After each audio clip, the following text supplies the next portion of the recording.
Багнуур дүүргийн 4-р орооны эцэг дараагаа мөнгө цэцэг нарыг тус тайлбарж ирж суудлаа эзэлхийг урьж байна. Нийслэлийн нутгийн захиргааны байгууллагын анхан шатны нэгжид ажиллан иргэд төрийн байгууллага хоорондын гүүр болж байгаа хорооны засаг дарга нар эсхийн ахлагч та бүхэн нийслэлийн хотын хөгжлийн төлөө хоёргүй сэтгэл зүтгэж ачааны хөндийг үүрч ирснийг онцлон тэмдэглэж гүн талархал илэрхийлье. Улаанбаатар хот маань улсын нийслэлийн үргээ чанд биелүүлж иргэнэ дээдэлсэн хот төлөвлөлт хот байгуулалт өрнүүлж дотоодын нийт бүтээгдэхүүний дийлэнх хувийг үйлдвэрлэж хот бүрдүүлэх салбаруудаа хөгжүүлсэн төрийн бодлогын үр дүн иргэд төрийн ажилтан бид бүхний хамтын бүтээл зүй ёсны бахархал билээ.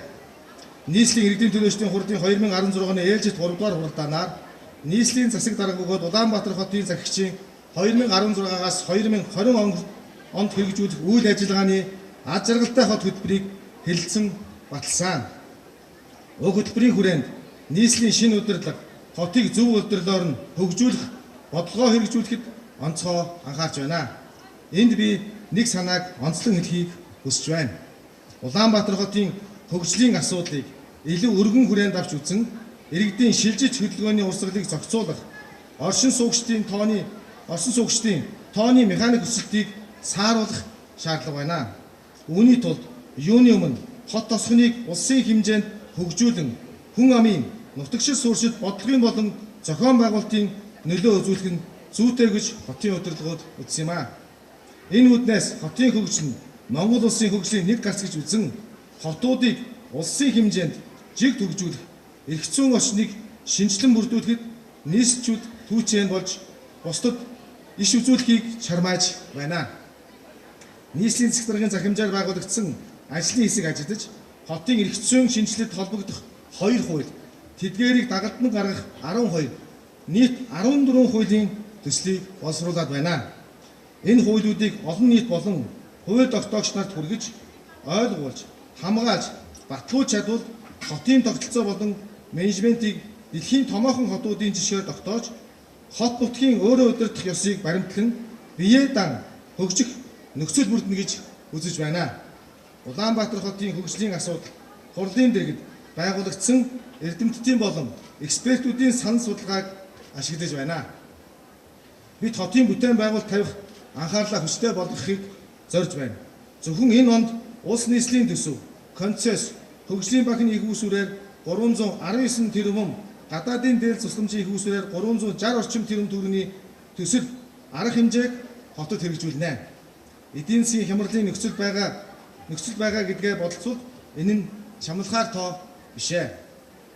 Төсөв тусгагдсан бүх ажил арга хэмжээний гүйцэтгэлийг цаг хугацаанд нь бүрэн хангахын зэрэгцээ, хөрөнгө оруулалтыг нэмэгдүүлэх, үр өгөөжийг нь дээшлүүлэх нь нэм чухал зорилтын нэг болж байна.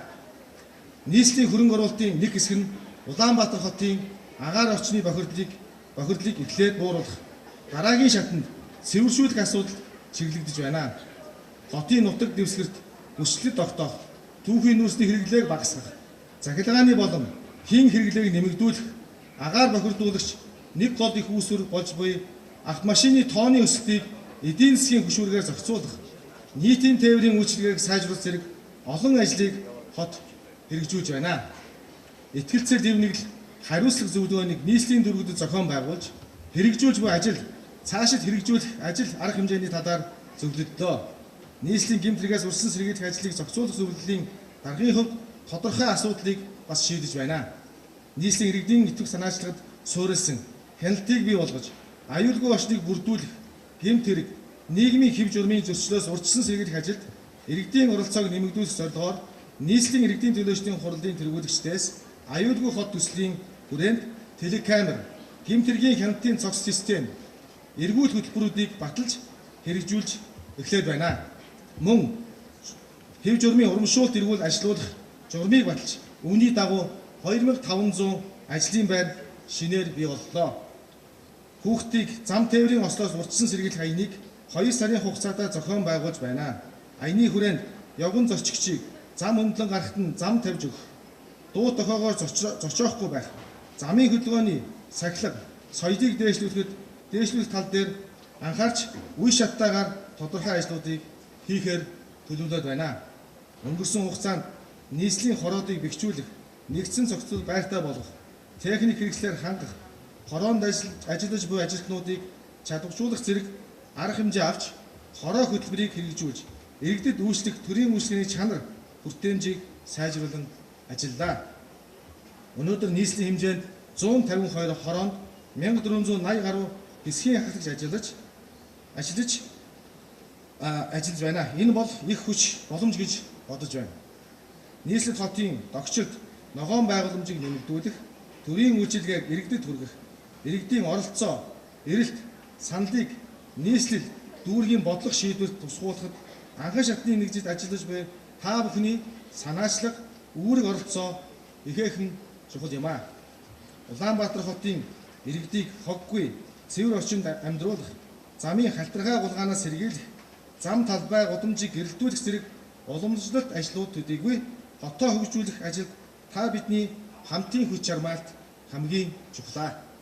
Хотын хөгжлийг хамтын хүчээр бүтээцгээе. Сайн улсыг төлөө бүгдээрээ хамтдаа зүтгэцгээе.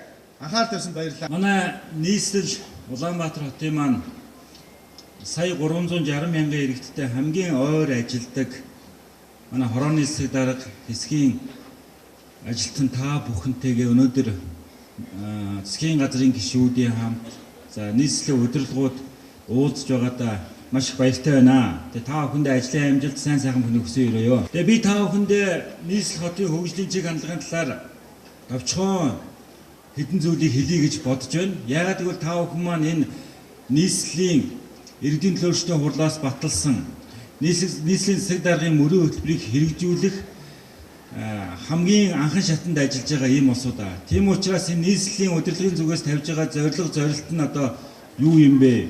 Үүнийг яаж хэрэгжүүлэх вэ гэдэг дээр нэлээд мэдлэгтэй, ойлголттой байж ээж иргэдтэйгээ ажиллаж энэ зорилтыг хэрэгжүүлэх юм аа. Тэгээ та нар байхгүйгээр, та нар энийг ойлгохгүйгээр энэ зөвхөн засаг дарга би ийм их гэж яриад, тийм их гэж яриад гэсэн яриад энэ нь цаашаа явахгүй юм аа. Тийм учраас би энэ асуудалд нэлээд анхаарлаа хандуулж та бүхнийг хандуулаасаа гэж үзэж байна. За бид бүхэн бол мөрийн хөтөлбөрөөр баталсан. Мөрийн хөтөлбөртөө бол Улаанбаатар хотыг иргэнээ дээдлсэн, өндөр технологид суурилсан үйлдвэрлэл, бие даасан эдийн засагтай, бизнес дээлтэй, ногоон хөгжлийн үзэл баримтлал бүхий олон улсад өрсөлдөх чадвартай, Монгол үндэсний хэв маяг өвөрмөс төр төрхтэй, зүүн хойд Азийн санхүү бизнес аял жуулчлалын төв болгоно гэсэн ийм зорилтыг дэвшүүлсэн байгаа.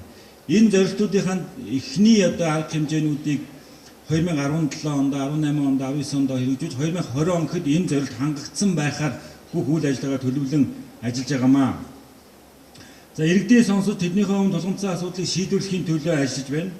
Бид бүхэн засгийн газрын гишүүд нийслэл дүүргийн иргэдийн хурлын төлөөлж гэсэн өргөн баг бүрэлдэхүүнтэй баг маань аль бол хороо бүрт хурж ажиллахын төлөө чармааж ажиллаж байгааг та бүхэн мэдж байгаа хаа. Засаг дарга миний бие мөн алслагдсан дүүрэг хороодынхоо иргэдтэй уулзсан асуудлыг газар дээр нь танилцж цаг алдалгүй шийдвэрлэхийн төлөө ажиллаж байгаа. Одоо надад 6 дүүрэг, төвийн 6 дүүрэг үлдсэн байгаа. Мөн төвийн 6 дүүргийнхаа иргэдтэй одоо 5 сарын эхэндээ багтаж уулзалтуудыг хийгээд бас тухайн дүүргүүдэд тулгамж байгаа асуудлыг газар дээр нь шийдвэрлэхийн төлөө ажиллах болно гэдэг та бүхэндээ ярианыхаа өмнө хэлье. За нийслэлийн хэрэгжүүлж байгаа ажлын талаар би товчхон та бүхэнд дурдъя гэж бодож байна. Нийслэл дүүргийн 2017 оны орон нутгийн сүлд нийтдээ 660 орчим тэрбум төгрөгийн орлогыг төвлөрүүлж 645.9 тэрбум төгрөгийн зардлыг санхүүжүүлэхээр батлагдсаныг та бүхэн мэдж байгаа. За төсвийн тухай хуулийн дагуу нийслэлээс улсын сүлд бид нар 89.4 тэрбум төгрөгийн орлого төвлөрүүлэхээр ажиллаж байгаа болно.